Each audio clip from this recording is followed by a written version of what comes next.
Radio Kantipur, radio राष्ट्रको।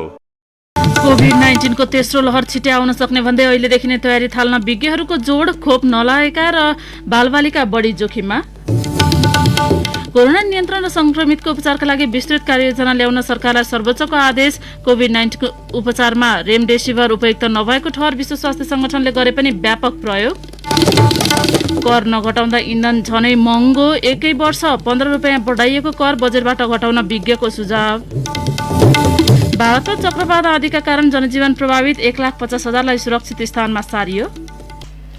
COVID-19 को तेस्रो लहर छिट्टै आउन सक्ने भन्दै अहिले नै तयारी थाल्न विज्ञहरूले जोड दिएका छन्। खोप नलगाएका व्यक्ति र बालबालिका तेस्रो लहरबाट बढी प्रभावित हुने उनीहरूको विश्लेषण छ।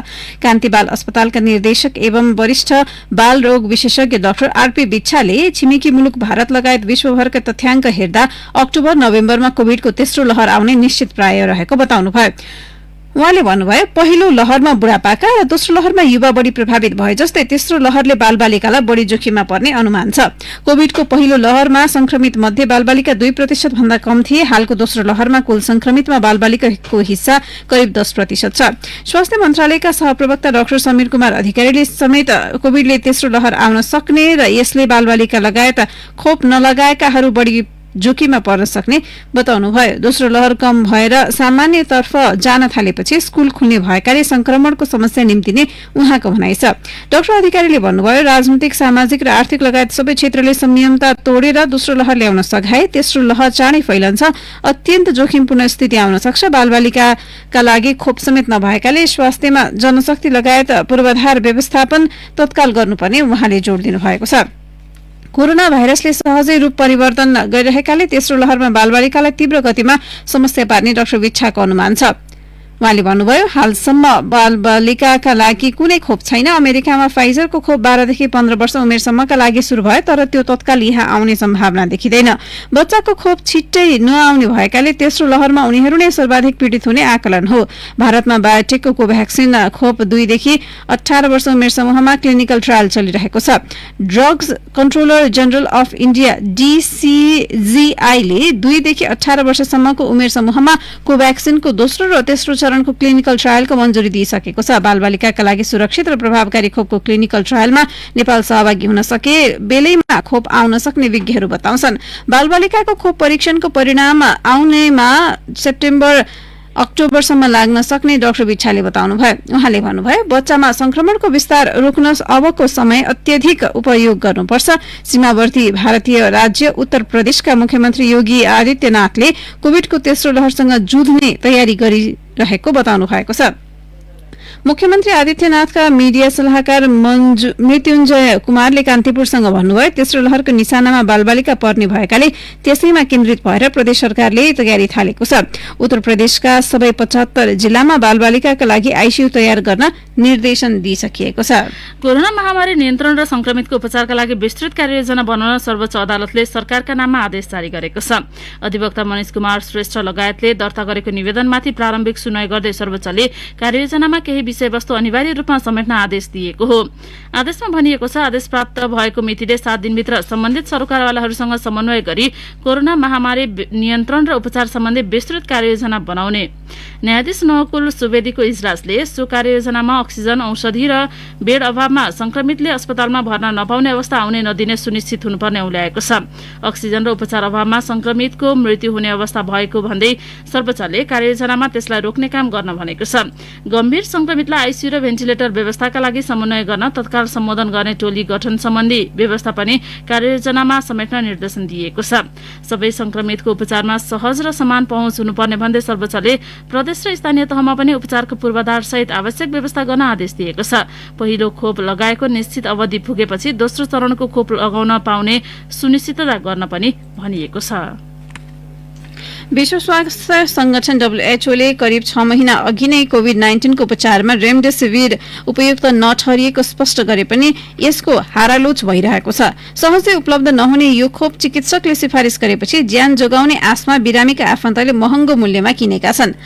औषधि व्यवस्था विभागले यसको मूल्य प्रति भाइल 4,800 रुपियाँ तोकेको छ। स्वास्थ्य मन्त्रालयका सहप्रवक्ता डाक्टर समीर कुमार अधिकारीले रेमडेसिभिरलाई कोविडको उपचारका लागि डब्ल्यूएचओले सिफारिस नगरेको र नेपाल सरकारले पनि प्रस्ताव नगरेको बताउनुभयो। उहाँले भन्नुभयो स्वास्थ्य कर्मीले बिरामीलाई केही दिनुपर्छ भन्ने अपेक्षाका कारण यसको प्रयोग भइरहेको छ, तर यसले काम गरेको प्रमाणित पनि भएको छैन। डब्ल्यूएचओले गत नोभेम्बर 20 मै 5 वटा क्लिनिकल परीक्षणमा अस्पतालमा भर्ना भएका बिरामीको मृत्यु दर घटाउन वा उनीहरूको यान्त्रिक भेन्टिलेटरको आवश्यकता कम गर्न रेमडेसिभिरको मद्दत गरेको देखिएन भनेर स्पष्ट गरेको थियो। रेमडेसिभिरलाई कोभिड-19 को उपचारमा जीवन रक्षकका रूपमा नभई आपतकालीन स्थितिमा उपयोगका लागि मञ्जुरी दिइएको छ। यसको उपयोगले कोभिड संक्रमितको ज्यान जोगाउन सकेको हालसम्म भएका अध्ययनमा देखिएको छैन। स्वास्थ्य मन्त्रालयका एक पदाधिकारीका अनुसार नेपाल स्वास्थ्य अनुसन्धान परिषदले क्लिनिकल ट्रायल गत वर्ष गर्ने क्रममा अस्पतालमा रेमडेसिभिर निशुल्क उपलब्ध गराएर प्रयोग गरिएपछि यो वर्ष यसको हाहाकार भएर कालोबजारी समेत भएको पाइएको छ। पछिल्लो समय कोभिड-19 बिरामीको उपचारमा स्टेरोइड उपयोग भइरहेको छ। यसको उपयोग पछिल्लो समय प्रभावकारी देखिएको दावी गरिएको छ, तर चिकित्सकको सल्लाह बिना स्टेरोइड उपयोग गर्नु हुँदैन। यसको ओभरडोजले शरीरमा घातक असर गर्न सक्छ। बेलायतमा गत वर्ष भएको रिकभरी ट्रायलपछि कोभिडका गम्भीर बिरामीमा स्टेरोइडको प्रयोग व्यापक हुन थालेको छ। भारतबाट स्थल नाका हुँदै भित्रिएका व्यक्तिलाई गन्तव्यमा पुग्न अघि स्वास्थ्य परीक्षण सहित व्यवस्थित रूपमा राख्न बनाउने भनिएका होल्डिङ सेन्टरका लागि बल्ल जग्गा व्यवस्थापन गरिएको छ। यसअघि वैशाख 25 सम्म संरचना बनाएर होल्डिङ सेन्टर प्रयोगमा ल्याइसक्ने भनिएको थियो, तर सरकारले निर्णय गरेको महिना दिनमा बल्ल जग्गा व्यवस्थापन भएको हो। अझै कहिलेबाट संरचना निर्माणको काम अघि बढ्छ भन्ने अन्यल कायमै छ। नेपाली सेनाका प्रवक्ता सन्तोष पल्ल पौडेलले बजेटको सुनिश्चितता भएपछि निर्माण कार्य द्रुत गतिमा अघि बढ्ने बताउनुभयो। भारतबाट भित्रिएकालाई कोरोना संक्रमण भए नभएको परीक्षण गरेर मात्रै गन्तव्यमा जान दिने वा अस्पताल आइसोलेसनमा पठाउने गरी वैशाख 5 को मन्त्रीपरिषद बैठकले नेपाल भारत सीमानाका नजिकै 8 र उपत्यकामा 2 गरी 10 ठाउँमा प्रत्येकमा 1000 जना मानिस अट्ने क्षमतामा होल्डिङ सेन्टर बनाउने निर्णय गरेको थियो।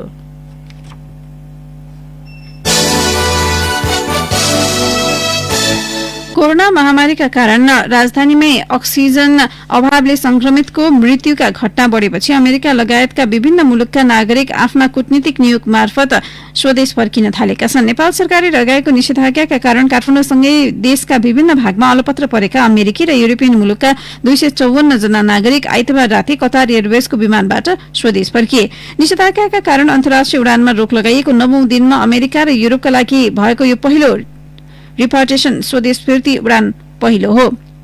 कतार एयरवेजको काठमाडौँ कार्यालयका अनुसार आइतबार साँझ 8 बजे दोहाबाट काठमाडौँ आइपुगेको बोइङ ड्रीम लाइनर विमान राति नै 254 जना लिएर फर्किएको हो। ती यात्रु दोहाबाट नियमित व्यावसायिक उडानबाट आफ्ना गन्तव्य जानेछन्। उडान सम्बद्ध एक अधिकारीले कान्तिपुरसँग भने आजको रिपार्टेसन फ्लाइटमा 90% अमेरिकी नागरिक छन्। तीमध्ये करिब 60% कूटनीतिक नियोगमा आबद्ध छन्। बाँकी 10% बेलायत, नर्वे, फ्रान्स, जर्मनी र इटलीका नागरिक हुन्। दोहाबाट सो विमानले अमेरिकी दूतावासका सचारी सन एलन सिंह र नेपाली कर्मचारी उत्तम लामा गरी 2 जना र केही राहत सामग्री लिएर आएको थियो। कोरोना संक्रमणले अन्तर्राष्ट्रिय उडान स्थगन भएका कारण सिंह दुबई र लामा अमेरिकामा रोकिन पुगेकाले दूतावासको अनुरोधमा नेपालले दुबईलाई निषेधाज्ञामा पनि प्रवेश अनुमति दिएको थियो। यसअघि सोमबार हिमालय एयरलाइन्सले नेपालमा रहेका 52 बंगलादेशीलाई ढाका पुर्याएको थियो।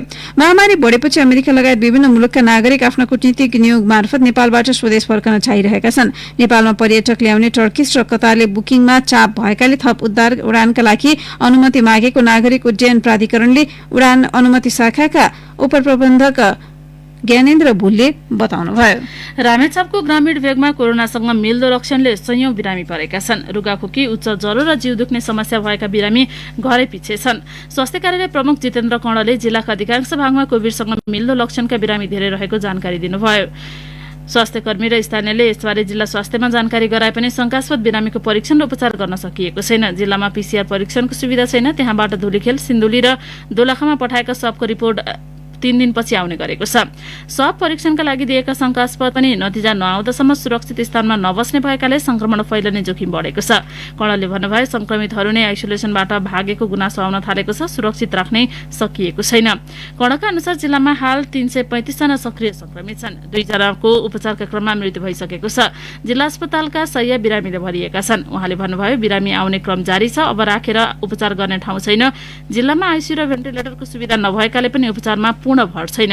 यसअघि कोभिडको संक्रमणबाट सुरक्षित रहेका सुनापति, दोरम्बा, उमाकुण्ड, लिखु तामाकोशी र गोकुल गंगामा अहिले धेरै संक्रमित देखिएका छन्।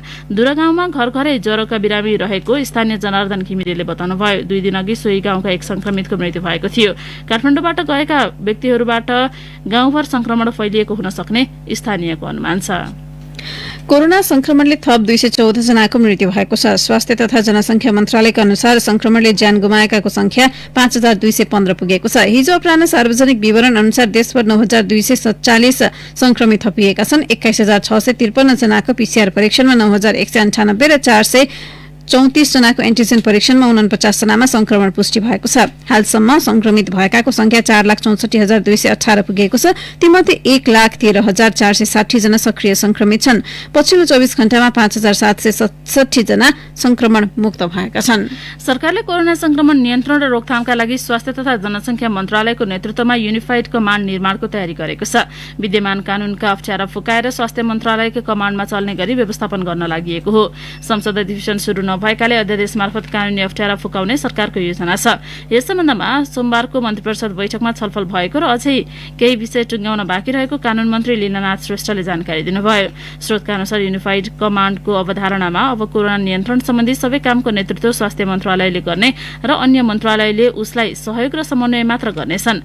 स्वास्थ्य मन्त्रालयले केन्द्रदेखि स्थानीय तहसम्मका अस्पतालहरूको तथ्याङ्क राखेर निगरानी समेत गर्नेछ। स्वास्थ्य उपकरण तथा स्वास्थ्य सामग्री खरिद सम्बन्धी सबै काम पनि मन्त्रालयले नै अघि बढाउनेछ। यसैबीच तातोपानी नाकाबाट हिजो दिउँसो 2500 सिलिन्डर सहितका सामग्री भित्राइएको छ। तातोपानी सुक्खा बन्दरगाह तथा भन्सार कार्यालयका प्रमुख भन्सार अधिकृत नारद गौतमका अनुसार चिनिया कन्टेनरमा 10 लिटर क्षमताका खाली सिलिन्डर, च्याउ, मास्क लगायतका सामग्री भित्रिएका हुन्। ती सामान पैठारी गरेको नेपाल हिमा ट्रेड लिमिटेडले अब 40 लिटर क्षमतासम्मको सिलिन्डर ल्याउने जनाएको छ। कान्तिपुर डायरीमा अब ब्रेकको पालो। ब्रेकपछि कान्तिपुर डायरीमा अब कान्तिपुर सविस्तार। कान्तिपुर सविस्तार। प्रमुख प्रतिपक्षी नेपाली कांग्रेस र माओवादी केन्द्रले वैकल्पिक सरकार गठन गर्न नसकेपछि संसदमा ठूलो दलको हैसियतमा वैशाख 30 गते प्रधानमन्त्रीमा पुनः नियुक्त भएका केपी शर्मा ओलीले राष्ट्रपति विद्यादेवी भण्डारीबाट भोलिपल्ट अर्थात वैशाख 31 गते पद तथा गोपनीयताको शपथ लिनुभयो। प्रधानमन्त्री ओलीले वर्तमान संसदमा दोस्रो र समग्रमा तेस्रो पटक मुलुकको कार्यकारी प्रमुखको जिम्मेवारी सम्हाल्नु भएको हो। तेस्रो इनिंग्स शुरू गर्दै गर्दा शीतल निवासमा प्रधानमन्त्री ओलीको शपथको अहिले विरोध भइरहेको छ। कारण हो मुलुक र जनताप्रति वफादार भई सत्यनिष्ठापूर्वक प्रतिज्ञा गर्छु भन्नुपर्नेमा ओलीले प्रतिज्ञा गर्छु भन्न अस्वीकार गर्नुभयो। त्यसैले प्रधानमन्त्री ओलीले पुनः शपथ लिनुपर्ने कानूनका जानकार बताउँछन्। मुलुक र जनताप्रति पूर्ण वफादार रही सत्यनिष्ठापूर्वक प्रतिज्ञा गर्छु त्यो पर्दैन। उल्लेखित संवाद कुनै सामान्य वार्तालाप होइन। यो त मुलुकको कार्यकारी प्रमुख केपी शर्मा ओलीले राष्ट्रपति विद्यादेवी भण्डारीबाट पद तथा गोपनीयताको शपथ लिँदै गर्दाको संवाद हो। राष्ट्र प्रमुख र कार्यकारी प्रमुखले पद तथा गोपनीयताको शपथ जस्तो गरिमामय क्षणमा देखाएको केटाकेटीपनको अहिले चौतर्फी विरोध भइरहेको छ। मुलुक र जनताप्रति वफादार भई सत्यनिष्ठापूर्वक प्रतिज्ञा गर्न प्रधानमन्त्रीको आनाकानीले जनताप्रति सरकार र नेताको उत्तरदायित्व प्रस्ट्याउँदैछ। प्रधानमन्त्रीको आनाकानीमा राष्ट्रपतिको ठट्टाले संवैधानिक प्रावधानको खिल्ली उडाएको भन्दै पुनः शपथको माग भएको छ। वरिष्ठ अधिवक्ता हरि उप्रेती कानूनलाई म मान्दिन भन्ने कुरा त निरङ्कुशताको परिचय हो। त्यसैले गर्दाखेरि प्रधानमन्त्री जस्तो कार्यकारी अब प्रमुख भएको व्यक्तिले त्यस्तो कुरा गर्दाखेरि के हुन्छ? तलको मान्छेले, तलका पदाधिकारीले, अरूले कानूनको पालना गर्नुपर्ने, गराउनु पर्ने दायित्व बोकेका निकायहरूलाई त्यसले त एउटा खिल्ली उडाउने कुरादेखि अरू केही पनि गर्दैन। त्यसो भएको हुनाले यो एकदमै चाहिँ आलोचना गर्नुपर्ने विषय हो। यो नसुहाउँदो खालको काम गर्नु भएको हो भन्ने मलाई लाग्छ। प्रधानमन्त्री ओलीले पुनः शपथ ग्रहण गर्नुपर्ने मागसहित कानून व्यवसायीहरू रिट लिएर सर्वोच्च अदालत पुगेका छन्। सर्वोच्च अदालतले सुनवाईपछि प्रधानमन्त्री ओलीले फेरि शपथ लिने नलिने बारे फैसला गर्नेछ। रिटकर्ता मध्येका एक वरिष्ठ अधिवक्ता डाक्टर चन्द्रकान्त गेवाली, त्यस्तो नैतिकताको प्रश्न उठेकोमा फेरि दोहोऱ्याउनु अरू देशमा पनि चलन छ, अभ्यास छ र त्यसलाई सताउनु नै एउटा चाहिँ जवाफदेही बन्छु भनेर कमिटमेन्ट गरेर जाने हो। प्रतिज्ञा गर्छु के प्रति, देशप्रति, देशको निष्ठाप्रति, संविधानवादप्रति, विधिको शासनप्रति, सार्वभौम जनताप्रति भनेर त्यो गरेर अगाडि बढ्नलाई नै शपथ लिने हो। शपथ नै बिग्रिएपछि त भोलिका जति पनि काम गराए पनि त्यसको वैधानिकताको प्रश्न उठ्छ। त्यसै कारणले यो गर्नुपर्ने स्थिति हो। संविधान नमान्ने राष्ट्रपति र प्रधानमन्त्रीमाथि संसदको विशेष अधिवेशन बोलाएर कारबाही गर्नुपर्ने आवाज पनि नउठेको होइन। ओलीले संविधानको मात्र होइन राष्ट्र प्रमुखको समेत अपमान गरेको तर्क छ अर्का अधिवक्ता वीरेन्द्र कुमार खत्रीको। प्रधानमन्त्री राष्ट्रपतिले संविधान मिच्ने काम गरे शपथ ग्रहणको नाममा तत्काल संसदको विशेष अधिवेशन बोलाएर त्यो अधिवेशन मार्फत संविधान मिच्ने कार्य गरेका राष्ट्रपति र प्रधानमन्त्रीलाई विशेष कारबाहीको व्यवस्था हुन जरुरी छ। किनकि संविधानको उल्लङ्घनकर्ता चाहे त्यो राष्ट्रपति होस्, प्रधानमन्त्री होस्, जसुकै होस्, उनीहरू कानुनी कारबाहीको दायरामा आउनु पर्दछ र सम्पूर्ण शपथ नगराएसम्म प्रधानमन्त्रीलाई चाहिँ काम गर्न रोक्न पर्दछ भन्ने चाहिँ मलाई लाग्दछ। गणतन्त्र नेपालका पहिलो उपराष्ट्रपति परमानन्द झाले 2065 साउन 8 गते हिन्दी भाषामा शपथ खाए। राष्ट्रपति डाक्टर रामवरण यादवले नेपालीमा खुवाएको शपथलाई झाले हिन्दीमा उल्था गर्दै उच्चारण गरेपछि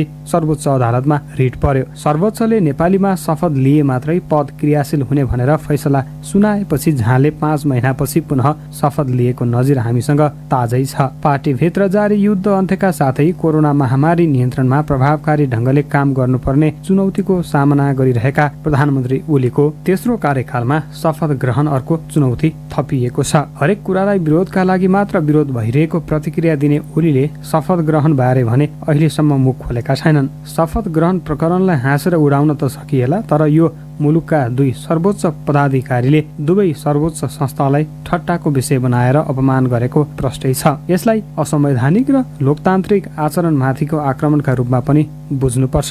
गल्ती स्वीकारेर पुनः शपथबाट मात्रै यसलाई सच्याउन सकिन्छ। सच्याउ। रेडियो कान्तिपुरका लागि प्रिन्स गौतम। कान्तिपुर सविस्ता।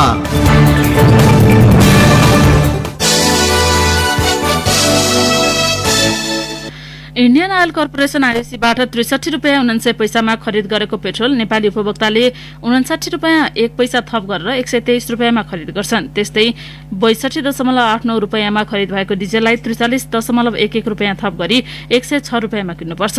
यस्तो किन भएको धेरैलाई थाहै भएको कुरा हो। विभिन्न शीर्षकमा सरकारले पटक पटक थोपरेको कर, यसमध्ये पनि 15 रुपियाँ कर गत आर्थिक वर्षमा मात्रै बढाइएको हो। त्यसकारण विविध शीर्षकमा थपिएको कर आगामी बजेट मार्फत घटाएर उपभोक्तालाई राहत दिनुपर्ने विज्ञहरूको सुझाव छ। नभए अन्तर्राष्ट्रिय बजारमा निरन्तर इन्धनको मूल्य वृद्धि भइरहेकाले नेपाल आयल निगमले पनि त्यसै अनुसार समायोजन गर्दा झनझन महँगो हुने भएको छ। निगमका अनुसार यही गतिमा मूल्य वृद्धि भइरहे पेट्रोलको मूल्य 140 रुपियाँ नाग्छ। गत आर्थिक वर्षमा मात्रै सरकारले प्रति लिटर 15 रुपियाँ थप हुने गरी इन्धनमा कर थपिदिएको थियो, जसले इन्धनको मूल्य वृद्धिमा भूमिका खेलिरहेको छ। पछिल्लो समय डलर र कच्चा तेलको मूल्य बढिरहेकाले आइएसीबाटै महँगोमा इन्धन आउने र त्यसअनुसार मूल्य बढाउनु परेको निगमको भनाइ छ। निगमले घाटा थेक्न नसक्ने भन्दै आइतबार इन्धनको मूल्य बढाए, तर पनि पाक्षिक नोक्सान 1 अर्ब 10 करोड रुपियाँ रहेको दावी गरिरहेको छ। 6 वर्षदेखि निरन्तर नाफामा रहेको निगम चालु आर्थिक वर्षको 15 वैशाखसम्म 2 अर्ब रुपियाँ नोक्सानीमा गइरहेको छ। निगमका कार्यकारी निर्देशक सुरेन्द्र कुमार पौडेलले भन्नुभयो, मूल्य समायोजन नगर्दा प्रति लिटर पेट्रोलमा 10 रुपियाँ घाटा हुने देखिन्थ्यो। अहिले पनि पेट्रोलमा प्रति लिटर 8 रुपियाँ 56 पैसा, डिजेलमा प्रति लिटर 4 रुपियाँ 56 पैसा घाटामै छौं। अन्तर्राष्ट्रिय बजारमा जति मूल्य बढेको हो त्यसै अनुसार बढाउने हो भने हाल पेट्रोलको मूल्य 132 रुपियाँ र डिजेल झण्डै 111 रुपियाँ पुग्थ्यो। हामी अत्याधिक घाटामा जान थालेपछि मूल्य समायोजन गर्न बाध्य भएका हौं। अन्तर्राष्ट्रिय बजारमा भाव अझै बढ्ने आंकलन गरिएकाले यहाँ पनि मूल्य बढ्ने सम्भावनालाई हेरेर इन्धनको कर नीति पुनरावलोकन आवश्यक रहेको जानकारहरू बताउँछन्। पूर्व अर्थ सचिव शान्तराज सुवेदीले भन्नुभयो, पेट्रोललाई विलासिताको वस्तुका रूपमा हेरिएकाले कर बढी नै छ, तर डिजेल आधारभूत आवश्यकता नै हो। भारतमा तस्करी हुने भनेर यहाँ मूल्य बढाउने पनि गरिन्छ। उपभोक्ताको हितलाई अझै हेर्न सकेको छैन। काठमाडौँ विश्वविद्यालय केयुले झापा स्थित BNC medical college and research सेन्टरलाई कानून विपरीत सम्बन्धन दिलाउन चिकित्सा शिक्षा आयोगले सिफारिस गरेको छ। सम्बन्धनका लागि मनसाय पत्र नै नवीकरण नगरेको मेडिकल कलेजलाई केयुले प्रधानमन्त्री केपी शर्मा ओली र शिक्षा मन्त्री कृष्णगोपाल श्रेष्ठको ठाडो निर्देशनमा सम्बन्धन दिने निर्णय गरेको थियो। केयुका रजिस्ट्रार सुबोध शर्माले आयोगलाई आइतबार पत्र लेख्दै सम्बन्धनमा सहमति सहित शीर्ष संख्या स्वीकृतिका लागि आग्रह गर्नुभएको छ। पत्रमा केयुको शुक्रबारको बैठकले मेडिकल कलेजलाई सम्बन्धन दिने निर्णय गरेको उल्लेख छ। कान्तिपुर डायरीमा पुनः ब्रेकको पालो। ब्रेकपछि कान्तिपुर डायरीमा अब आर्थिक प्रसंग। कार्यविधि जारी भएको 6 महिना अवधिमा व्यवसायीले करिब 42 अर्ब रुपियाँ मात्र 5% ब्याज दरको व्यावसायिक निरन्तरता कर्जा लिएका छन्। कोभिड-19बाट प्रभावित उद्योगी व्यवसायीको व्यवसाय निरन्तरतामा सघाउने उद्देश्यले सरकारले सो कार्यक्रम ल्याएको हो, तर व्यवसायीको रुचि नहुँदा कार्यक्रम प्रभावकारी हुन सकेको छैन। बजेट कार्यान्वयनमा आएको 10 महिना र कार्यविधि जारी भएको 6 महिनासम्म पनि यो शीर्षकमा निकै कम मात्र कर्जा प्रवाह भएकाले यसको प्रभावकारितामै प्रश्न उठेको छ। कोभिड संक्रमणका कारण अहिले फेरि उद्योग व्यवसाय बन्द छन्। बैंकले अत्यावश्यक बाहेक अन्य सेवा रोकेका छन्। यसकारण अवस्था सामान्य भएपछि पुनः कर्जा माग बढ्ने व्यवसायीहरूको भनाइ छ। अघिल्लो पटक जस्तै यस पटक पनि कोभिड-19 का पीड़ित ऋणीले राहत तथा सुविधा पाउने भएका छन्। यस पटक राष्ट्र बैंक आन्तरिक गृह कार्यमा जुटेको छ। यही साता सार्वजनिक गर्न लागि चालू आर्थिक वर्षको मौद्रिक नीतिको तेस्रो त्रैमासिक समीक्षामा राहत तथा सुविधाका कार्यक्रम घोषणा गर्ने तयारी भएको राष्ट्र बैंक स्रोतले जनाएको छ। के कस्ता कार्यक्रम ल्याउने भन्ने टुङ्गो लागि नसके पनि पुरानै कार्यक्रमलाई निरन्तरता दिने बारे छलफल भइरहेको राष्ट्र बैंक अनुसन्धान विभाग प्रमुख प्रकाश कुमार श्रेष्ठले बताउनुभयो।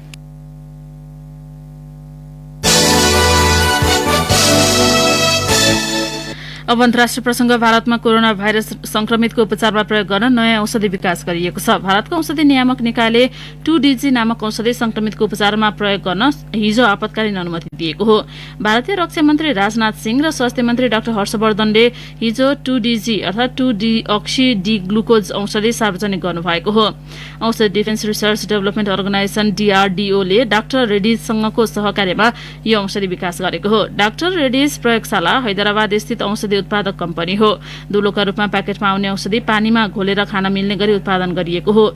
शरीरका कोषसम्म पुगेर औषधिले भाइरसको वृद्धि रोक्ने तथा तागत बढाउने बताइएको छ। कम्पनीका अनुसार औषधि आवश्यकता अनुसार जुनसुकै परिमाणमा उत्पादन गर्न सकिन्छ।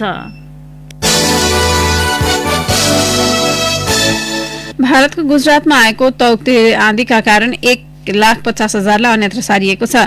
185 किलोमिटर प्रति घण्टाको दरले आएको आँधीका कारण फँसेकाहरूको उद्धारका लागि नौसेनाका युद्धक पानी जहाज परिचालन गरिएको छ। तटीय क्षेत्रका बासिन्दालाई अन्यत्र जान आग्रह गरिएको छ। कोभिड-19 को संक्रमणका कारण भरिएका गुजरातका अस्पतालमा आँधीका कारण चुनौती थपिएको छ। हालको चक्रपातका कारण महाराष्ट्रमा समेत सतर्क रहन भनिएको छ। आँधीका कारण हालसम्म 12 जनाले ज्यान गुमाइसकेका छन्। महाराष्ट्रको आँधीका कारण मुम्बई स्थित अन्तर्राष्ट्रिय विमानस्थल 11 घण्टाका लागि बन्द गरिएको छ। उत्तराखण्डमा सतर्कताको सूचना जारी गरिएको छ भने मध्य प्रदेशमा पनि आँधीका कारण वर्षा भइरहेको छ।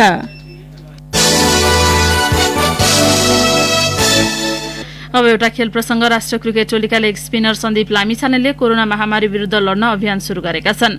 महामारीको अवस्था भयावह बनेसँगै स्वास्थ्य सामग्रीको अभाव देखिएपछि सन्दीपले टिम सन्दीप अभियान शुरू गरेका हुन्। उनले व्यक्तिगत रूपमा 3 लाख रुपियाँ राखेर अभियानको सुरुवात गरेका हुन्। उनले सो अभियानमा जोडिन आग्रह गरेका छन्। अभियान अन्तर्गत जम्मा भएको रकम अति प्रभावित क्षेत्रमा स्थानीय निकाय र प्रशासन कार्यालयको रोहबरमा वितरण गरिने जनाएका छन्। सामाजिक सञ्जाल फेसबुक मार्फत उनले अभियानबारे जानकारी गराउँदै विषम परिस्थितिमा नागरिकको दायित्व पूरा गर्नुपर्नेमा सचेत समेत गराएका छन्। अभियानमा सहयोग गर्न इच्छुकले सेन्चुरी कमर्सियल बैंक कोटेश्वरको खाता नम्बर 017000000353 CA मा रकम जम्मा गर्न सक्नेछन्। यसअघि उनले पहिलो चरणको महामारीमा पनि 1 लाख रुपैयाँ सहयोग गरेका थिए। अब मौसम सम्बन्धी जानकारी। काठमाडौँ उपत्यका सहित देशभर सामान्यदेखि पूर्ण बदली रहने जल तथा मौसम पूर्वानुमान महाशाखाले जनाएको छ। देशका पहाड़ी भूभाग तथा कर्णाली र सुदूरपश्चिम प्रदेशका केही स्थानमा मेघ गर्जन चट्याङ सहित हल्का वर्षाको सम्भावना रहेको छ। केही बेर अघि 20 डिग्री सेल्सियस मापन गरिएको काठमाडौँ उपत्यकाको अधिकतम तापक्रम आज 25 डिग्री सेल्सियससम्म पुग्नेछ। सूर्योदय बिहान 5:13 भयो भने सूर्यास्त भरे साँझ 6:48 हुनेछ।